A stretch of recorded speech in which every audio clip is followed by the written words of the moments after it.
I'm Serenity and this is my channel and welcome back to my kitchen. Today, together, we are going to learn how to make chocolate tres leches cakes, mini cakes actually, because if you didn't know, tres leches is one of my favorite Mexican desserts and I have yet to make chocolate. I've made strawberry and regular before on this channel. You can go find those videos. So I'm going to teach you every single step to make this cake from start to finish, my tips and tricks, even down to my cute little packaging here. So let's get into it. We are going to start with our cake batter. I'm using dark chocolate fudge by Duncan Hines, which is my favorite box brand, to make this easier on us. I'm going to follow what it says for oil, which is half a cup. And this is always my tip. When you are making from a box mix, switch the water for milk equal parts because it's going to make a richer, creamier flavor. So my box requires 1 cup of milk, but I'm going to do something a little crazy, okay? I'm going to do half a cup, just regular whole milk. And since this is a chocolate tres, I do half a cup of chocolate milk to really bring out that chocolate flavor. Another tip when you're working with chocolate cake mix and in general from scratch, I like to add about a teaspoon of instant espresso or coffee powder. This is just going to bring out that chocolate flavor. You're not going to taste the espresso once it's cooked through. And finally, our box says 3 eggs. Another tip I like to do is I add an extra egg. Now, I recently learned how to crack an egg one-handed. Basically, we're going to tap against here in the center, use our thumb to push against that crack, and then the other fingers to separate, okay? So, to separate the shell. I know, I've been baking for like 20 years, barely learned that. And we are just going to whisk this batter really well together till there are no lumps left. And you really got to put that arm workout in there to get this accomplished for a smooth, even batter. Now, I have greased these little 4-inch heart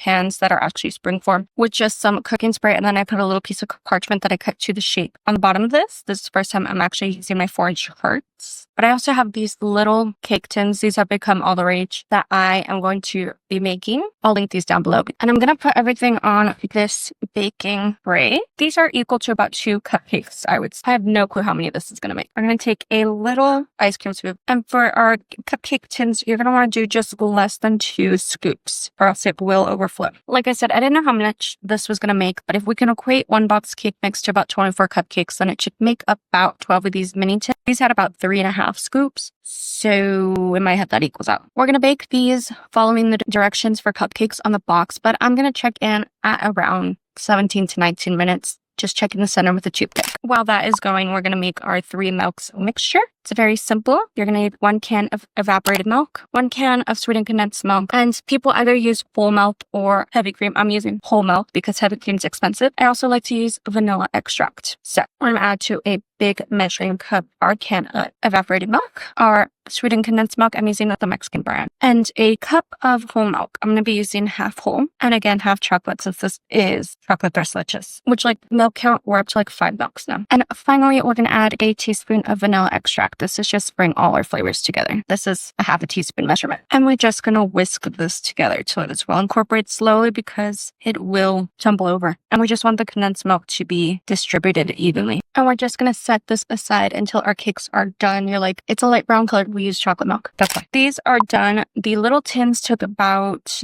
18 minutes. The big ones took about 24. And I definitely overfilled every single one of them. We're going to trim the tops off because we're going to need a flat top. I'm going to put these in a little baggie. G does a snack. These are cooled already, so I don't need them. These aren't cool. The cake is hot, but the tin is not. Now I'm going to take a fork and put holes in the cake, but only go 3/4 the way through. And this is to help our milk soak in. And then we're going to just take our milk mixture and put some on top. Let it soak in first before adding more. Since these we are not going to stack and decorate like we are with these, I'm just going to pop the lids on and then let them rest overnight in the fridge. But with these, I'm going to keep them on this tin in case these tins drift until they have cooled in the fridge. And then in about 2 hours, I'll put them in the freezer because these we are going to stack and decorate. So these need to be frozen in order to be decorated, but these do not because they won't be coming out of their tins. And by putting the milk in hot, it helps absorb better. So I'm going to wrap these all the way around in saran wrap. See how some milk leaked out? That's why we are wrapping them. Now these are going to rest overnight, and I'll be back tomorrow with our whipped cream frosting and chocolate covered strawberries. Teach you how to do that. For our chocolate covered strawberries, I'm going to melt down some chocolate chips. You can use candy wafers, almond bark. I'm just using chocolate chips because I always have a big bag on hand. And my tip for this is you're going to want to thin out your chocolate with a neutral oil like canola or vegetable oil. This is going to give your chocolate berries a shine and also a very even coat. Next, I washed my berries beforehand in a acid wash, so with vinegar and baking soda along with water, and I dried them to the bone. You do not want an ounce of moisture on these berries. Now half of my berries have leaves on them and the other don't because I decided to make extra berries, and the berries without leaves are my normal snacking berries, so I just decided to dip those two. Now you're going to put a toothpick into the top of each berry about halfway through, and this is going to be what you use to hold and dip your berry. For the berries with leaves, you're going to pull the leaves all the way up and then kind of twirl them around the toothpick to get a nice even hold, and you're going to dip straight down all the way to the top before you touch the leaves on your berries, and then you're going to shake off the excess chocolate. This is going to take a minute. You can bang it against the side of the bowl you are using and wipe off the excess chocolate lightly, but you're not going to want to like bald head the bottom of your berry. You should not be seeing your berry again through the chocolate. I'm going to set those in the fridge to rest for a bit before I go with the leftover chocolate that I put in a little Ziploc bag, and I'm going to drizzle all the way across my berry. And the trick to this is just moving back and forth quickly. Do not hesitate with this to get nice straight even lines. I'm going to set those in the fridge until we need them as our decor. This was just an optional thing I'm doing. Now for my whipped cream frosting, I'm going to have an in-depth tutorial coming out on this later this month, but the basic recipe that I use, which is my recipe, is 1 quart of chilled heavy whipping cream. So before you start, you're going to chill your bowl, your whisk, and your heavy cream in the freezer for at least 15 minutes beforehand. As you can see, as I was trying to get the heavy whipping cream out of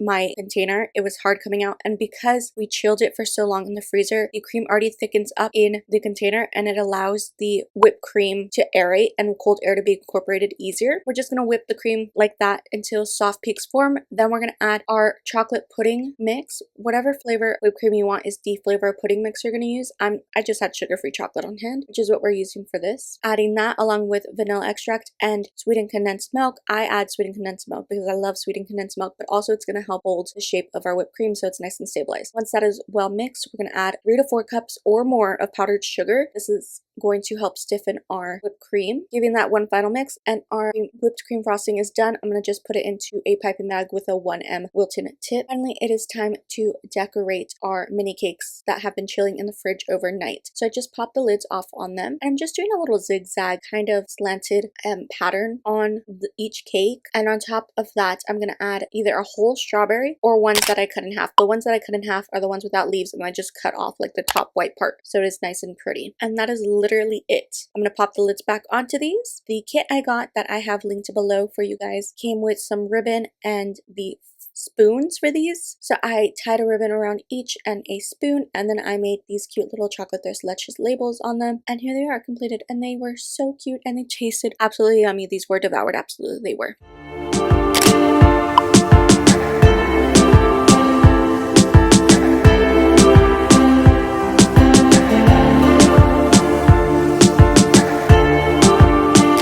Here are our completed little cakes wrapped in that bow with the sticker on the bottom, the little spoon it came with, and a little label I made. These actually turned out delicious. My grandparents gobbled these up. Friends, family gobbled these up. This one has been sitting in my fridge for a week, so I don't think it's edible at this point. But I know you're wondering what happened to the cured cake. I unfroze it for too long that it became a sloppy mess, and that is the lesson I'm learning with our Leches cakes that I want to stack. You need to freeze them completely through, and they're not going to freeze completely through because the milk is in them. But these are so cute and so easy, especially because they're so portable. You can give them out to whoever you want. These would be perfect for Teacher Appreciation Week that just passed, end of year gifts, all that. And don't worry, my whipped cream recipe is going to be coming later this month for you. I get a lot of questions on it. It's like my biggest video on TikTok and Instagram. That recipe is coming to you soon because whipped cream frosting is perfect for the summer, especially one that doesn't melt. All right, that is all I have for you. So don't forget to like, comment, and subscribe if you haven't already. All my social media are linked down below if you want to follow me on any of them. And as always, as a palette cleanser, the doggo picture today is going to be this picture of Nebula. She likes to sleep between the wall and my bed. This tight little fit that she likes to squeeze herself into. Really funny. And she just lays there all night. That's all I have for you. Love you, mean kisses, don't think stupid, and I'll see you next time.